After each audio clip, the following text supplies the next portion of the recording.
Let's bring in Kim Catechis, investment strategist at Franklin Templeton, now to have a market conversation. So, Kim, we're seeing record highs in the markets, but are you expecting this, run to continue unabated for the rest of 2021? We've heard a lot of people make mention of volatility and even a potential correction up ahead for the second half of the year. What are you expecting? Hi, Kristin. Thanks for having me again. So, to answer your question, I think the short answer is we expect the chances of a correction coming up. Let me give you some detail, first of all, though.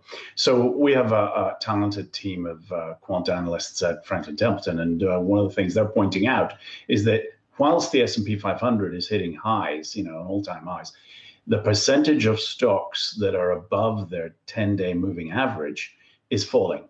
So, for example, yesterday, down from 88 to 79%. And that's usually a sign of some divergence, bearish, some would say. Similarly, if you look at the stocks that are above their 30-day highs, it is unusual to see that you're at this all-time high for the S&P index, but only 10% of those stocks is above their 30-day high. So that sets another unusual record. And last but not least, you've got the put-call ratio starting to rise too. So what it means is essentially, if you look back through history, and obviously history tends to rhyme rather than, exactly copy what happened before. What I'd say is that it looks likely that we may get up to maybe a 10% correction at some point over the next 6 to 9 months, which would kind of put us to third, fourth quarter.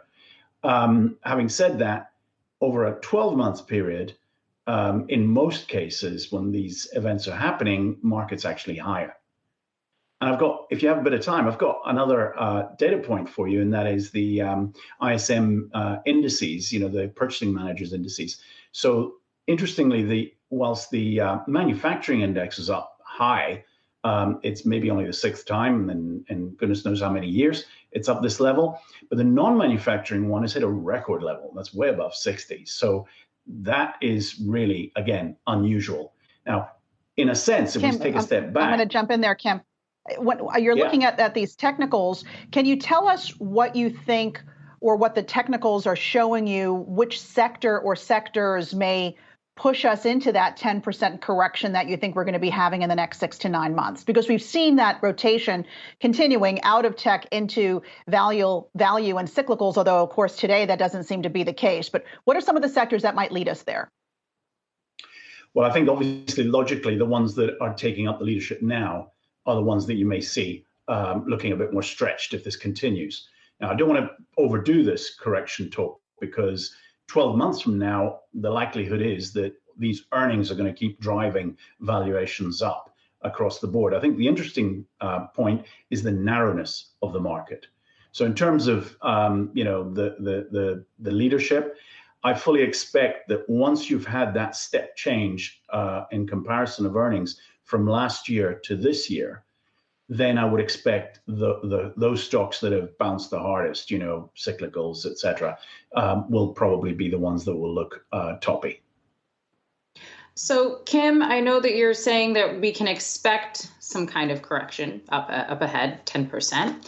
What will be the thing to really cause that? What's the catalyst that we should be looking out for? Well, some people look at things like the put-to-call ratio, right, as an indicator, an early indicator of where people are putting their money. Others would say that, you've got to look at the wave of individual investor money in the market as well.